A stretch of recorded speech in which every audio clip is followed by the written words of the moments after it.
แทนไปยิง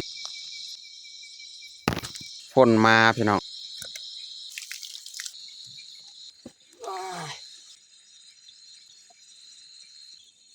อย่าลืมกดไลค์กดแชร์และกดติดตามเด้อพี่น้อง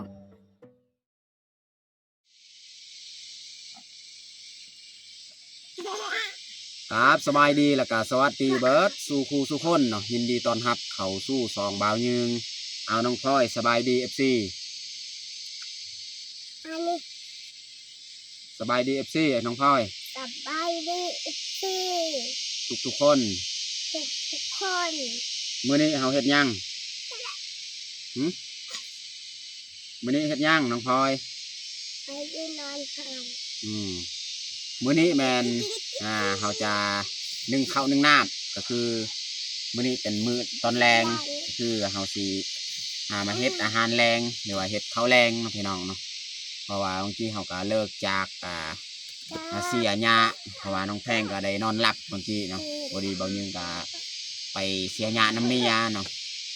ก็เลยบัดน้องพลอยเอิ้นเมื่อกี้นี่ว่าน้องแพงนี่ตื่นพอดีบางนึงก็ลงมาแต่หันเสียหญ้าก็เลยตอนนี้ก็พอดีเฮาสินึ่งข้าวนึ่งน้ำตอนแรงพี่น้องขับแรงนะโอเคมีแต่ทุกคนติดตามเบิ้งติดตามชมเนาะสำหรับแรงมื้อนี้หรือว่าคืนนี้เฮาสิพาลูกพาเมียมาใช้ชีวิตมานอนอยู่เทียงไฮเนาะมีแต่ทุกคนติดตามเบิ้งติดตามชมแบบยาวๆเลยอย่าลิ้นโอ้ยเราจะเลือกเอาพื้นค่อนข้างสีใหญ่ๆพี่น้องเนาะ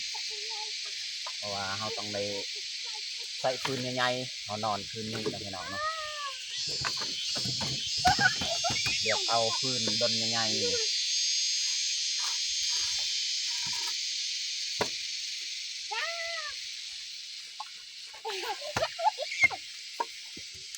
และอันนี้นะ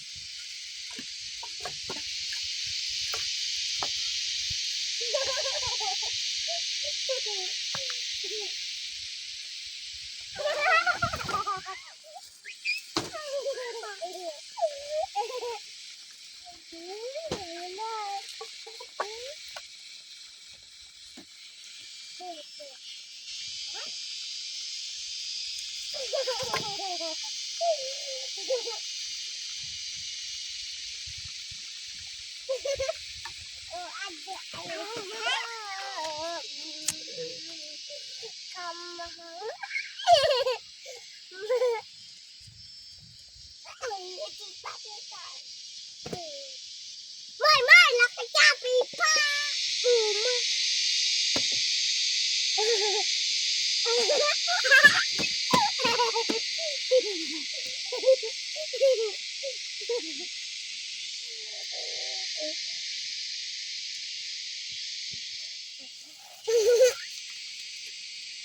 อาจารย์จะงอตักอาจารย์จะหัวตักอะ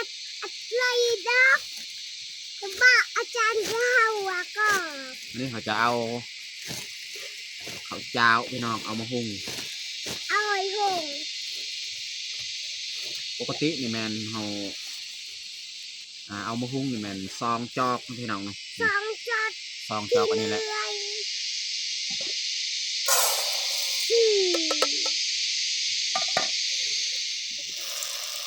ใส่จอกซองอีกเนาะซองจอกนี่พอดีเลยซองขาลังวิธีเอาไปล้างก่อนเนาะ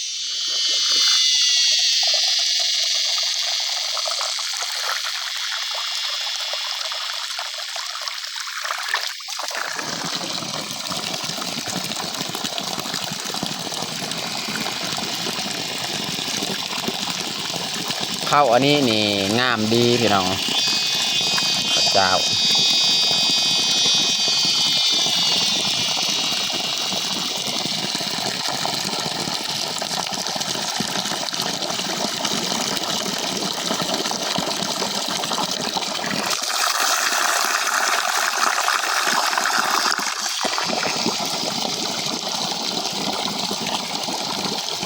ตารางออกประมาณ2 น้ำพอแล้ว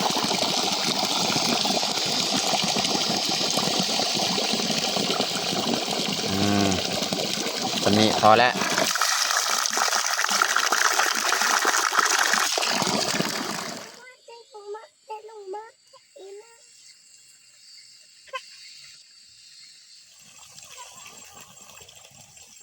บรรยากาศยามแรงนะพี่น้องเนาะแต่ว่าอยู่ให้ของเฮานี่ยังถึกแดดอยู่นี่แถวถึงครับ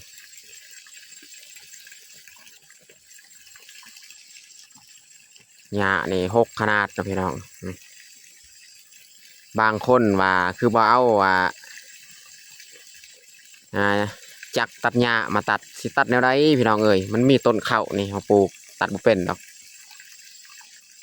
ใส่จอบกับใส่บ่เป็นอีกเนาะพี่น้องเนาะจอบกับยากคือกันถ้าว่าผู้ใดฮู้เฮ็ดให้นี่ก็สิฮู้ดีเนาะว่ามันอันใดใส่ง่ายกว่ากันเนาะเบายืนก็เคยใส่จอบแต่ว่าจอบนี่มันใส่บ่ได้นี่พี่น้องเบิ่งนี่ถ้าว่ามันที่แบบนี้ต้นข้าวนี่ใส่จอบก็ยาก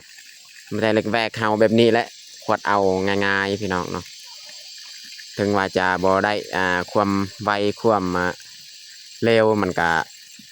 ง่ายกว่าจอบแต่เราเคยใส่เคยเสียแล้วพี่น้องเนาะ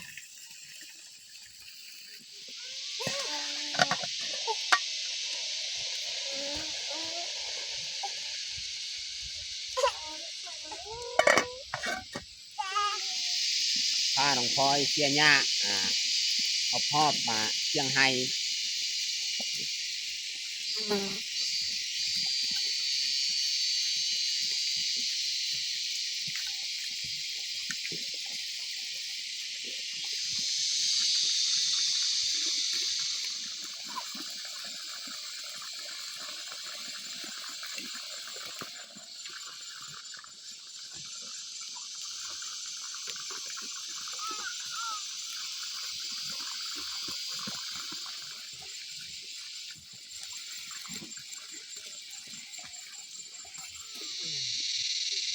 อาชีพจะกอดนกอายาววนเย่อาชีพอาเดอากอดเต็มอาชีพอากอดอะไรอะไรเต็ม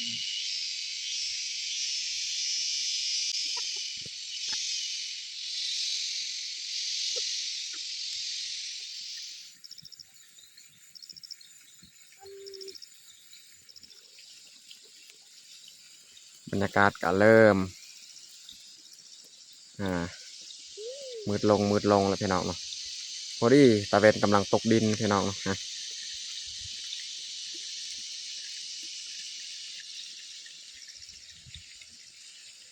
บรรยากาศยามแรงๆพี่น้อง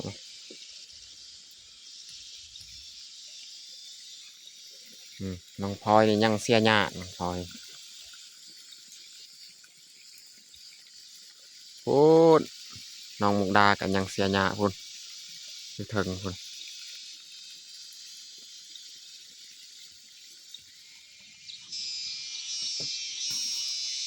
เขาของเฮากะสุกเรียบร้อยแล้วพี่น้อง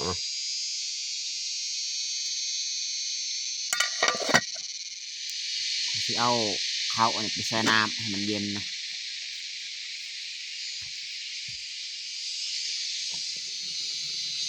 ตอนนี้กะเมียก็เลิกจากเสียหญ้าแล้วก็อาบน้ำอาบทากับน้องพลอย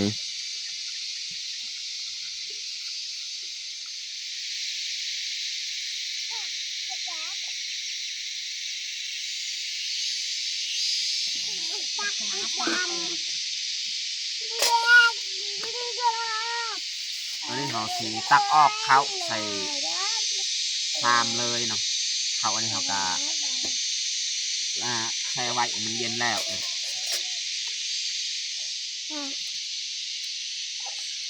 Rắn có chi chà nè rắn có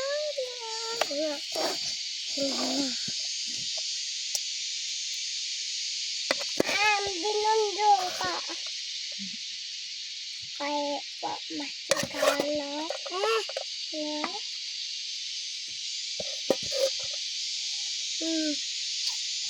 รี่เต็มถ้วยใหญ่ แบะแบะยิ้มแบะ วันนี้เขาสิมาเฮ็ด ดำหน่ อาหารการกินเนาะ ตีกระจาย เขาสิทอดไข่ อันนี้เลย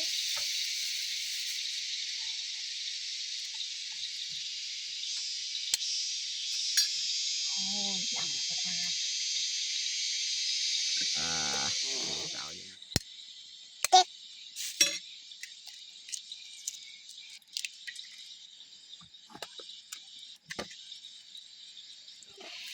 อันนี้ ซอยกระเทียม ใส่ หอม กระ บั เที ว ยมเอ๊ะทำไมก็ เขาสิพักมะแตงหรือมาผัดใส่เลยเนาะบางทีว่าสิแกงกะกระเทินผัดใส่มะแตงนำกับผักแบบนี้แหละผักกะสีมุนๆละเอียดแน่จึงผัดกะง่าย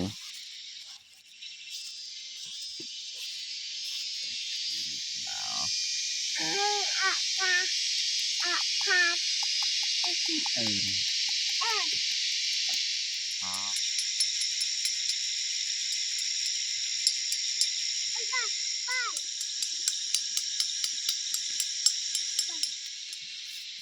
วันนี้เขาจะปรุงเลยเนาะใส่กระเทียมหอมบัวเนาะเขาจะบ่ได้ใส่มักพริกเพราะว่าน้องแพงน้องพลอยนี่กินทอดไข่เนี่ยเขาจะบ่ใส่พริกเนาะใส่ผงนัวใส่เกลือแล้วก็ใส่น้ำปลาอีกหน่อยหนึง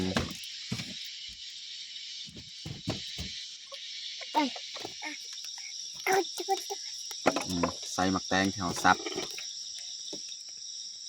อะไรไม่ อื ตาม ใส่ประมาณนี้แหละพี่น้องเนาะ อ่ะเห็นแม่ วันนี้เขาสิทอดเลยนะพี่น้องเนาะใส่น้ำมัน ทานบัน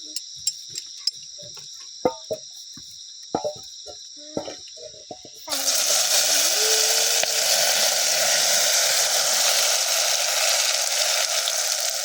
สองเทื่อทอดเห็ดนะ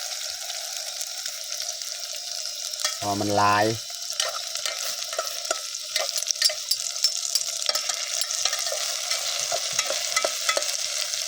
เธอจะอยากเป็นเพียงนั้นบอกว่าเมาจ้าก็วุดก็วุดเมา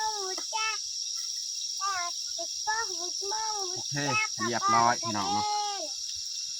ทอดไข่ของเรา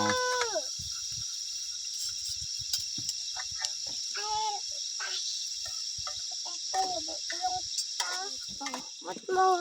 จ้าก่อนก็เต้นเว้นเล่นเว้นเล่นแต่ก็เต้น ทอดไข่ใส่แตงนี่มันจะบ่เป็นแทนเนาะมันจะเป็นแบบนี้เนาะเรียบร้อยเนาะ เอาเป็น ตอนนี้ก็เรียบร้อยเราแต่งข้าวของเราทอดไข่ใส่หมักแตงนำเนาะแล้วก็กับข้าวเจ้าสำหรับอาหารแรงของเรากับบัดชนี้แหละเมนูเดียวนะพี่น้องเนาะตอนนี้ก็เรียบร้อยเราแต่งข้าวของเราแต่เราจะลงมือกินข้าวแรงเลยเอามาทุกคนมากินข้าวแรงน้ำกันเอาน้องพ่อยเอิญลุงปลามากินข้าว เอามากินข้าวแรงน้ำกัน เอามาทุกคนมากินข้าวแรงน้ำกัน มาพี่น้องกินข้าวอยู่ปลาอยู่ให้ ปลาพา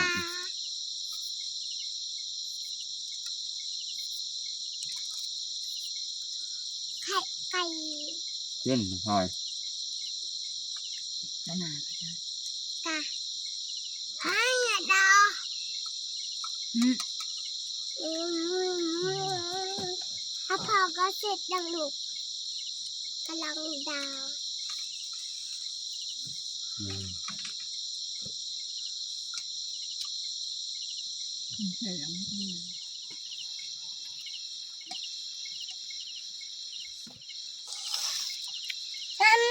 น้ำเต่าอ่ะ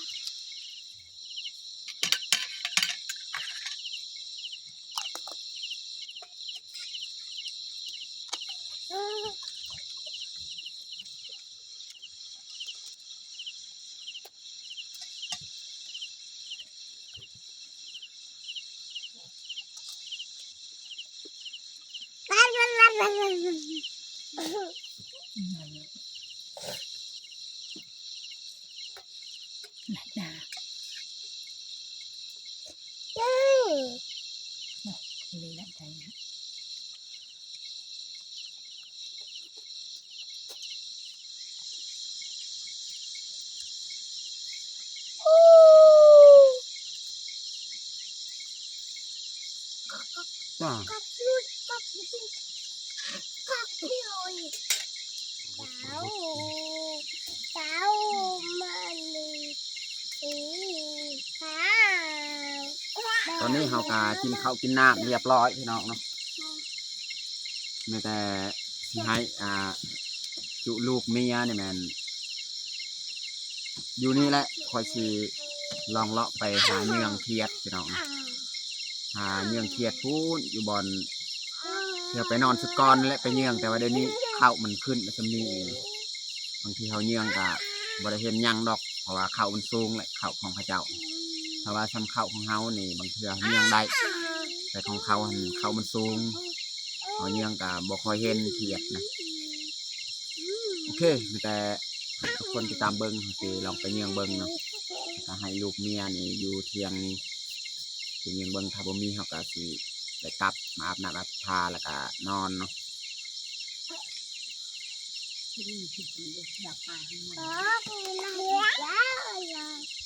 ต่างเราซุ่มเลยไฟฮันให้ไฟมันขึ้นเนาะให้น้องแพงน้องพลอยนั่งเล่นก่อนแล้วเขาสีไปซอกหาเยืองพี่น้องเนาะผมมีอาหารการกินมื้ออื่นถึงว่าเขาสิไปเยืองนี่ก็บ่แม่นว่าสิได้อาหารพี่น้องเนาะไปเยืองเบิ่งถ้าว่ามีเขาก็เอาบ่มีก็บ่เอาพี่น้องเนาะนี่ซ้ำเข้าอยู่ไฮเฮานี่เขายังเห็นอยู่นี่ต้นเขาอยู่ไฮเฮานี่แต่ว่าของเขาอยู่พุทธนี่มันสูงและต้นเขาก็ยังสูงแหละสีย่างไปเลยนะพี่น้องเนาะ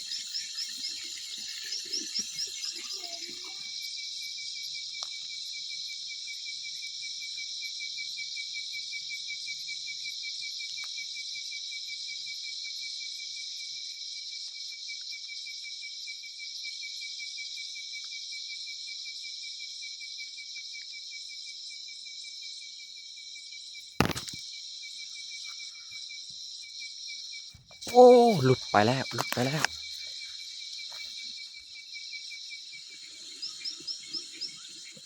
ตอนนี้เขากาฮีบกับหอตาเที่ยงแล้วพี่น้องเนาะนี่พี่น้องเบิ่งนี่ฝนมาพี่น้องเนาะฝนมาฝนตกมาพี่น้องนี่ก็เลยเขากาฮีบเยี่ยงหน่อยนึงอันนึงมากะถึงว่าเขาบกลับกะเขาเยี่ยงบ่ได้อยู่ไฮของเพิ่นเมื่อกี้นะแต่เขาถ่ายเมื่อกี้ส่วงเขาจับน้อยนึงตัวนึงอันนี้เขาก็กลับหอดไฮเฮาแล้วนี่ฝนมาเลยพี่น้องเบิ่งนี่ฝนกำลังมา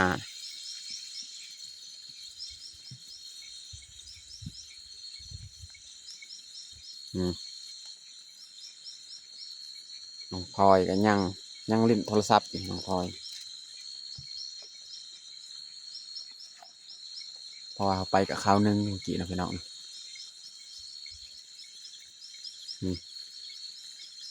ฝนมาแล้วพี่น้อง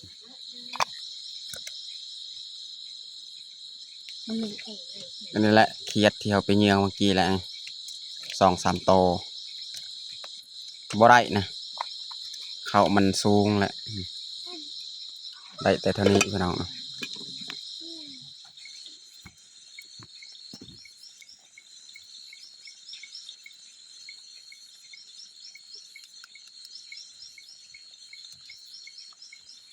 บ่ได้หอดจุหอดแจวพี่น้องเนาะเป็นยังเพียดเสียงคนแล้วพี่น้อง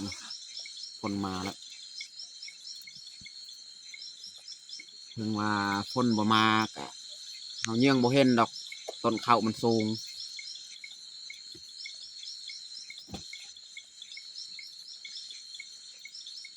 เพราะว่าเขาไปเยื่องอันนี้ไปเยื่องตามกลางไฮโอเคแต่เบาเยื่องก็สิเปลี่ยนส่งเสื้อไปอาบน้ำก่อนแล้วจึงเขามากางมุงแล้วก็นอนเนาะ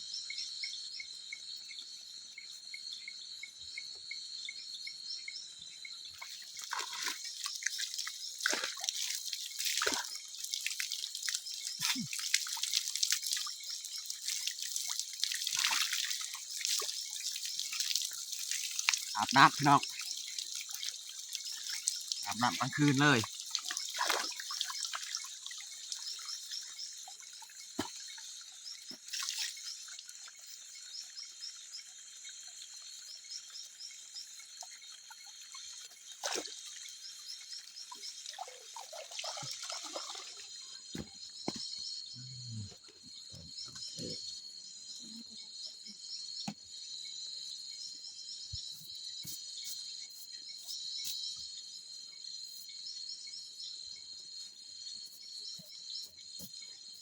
ตอนนี้ก็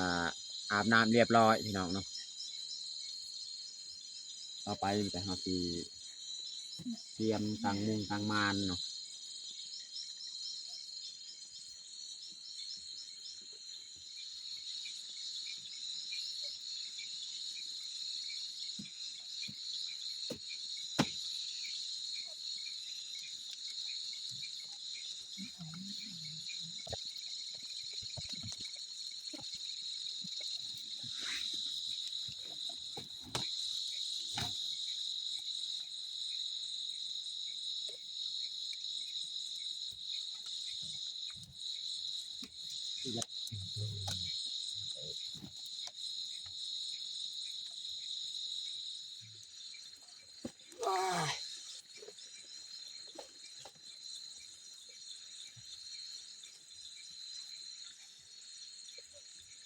น้องแพงนี่นอนไปดนแล้วนี่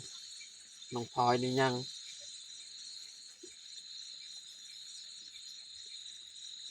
นอนฟังเสียงจิริดจิรอพี่น้องเนาะ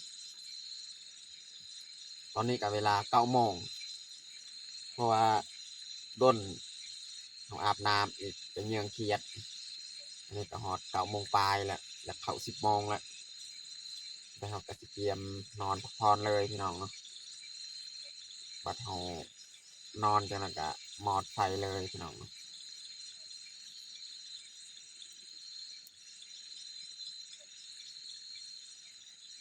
นอนน้องพลอย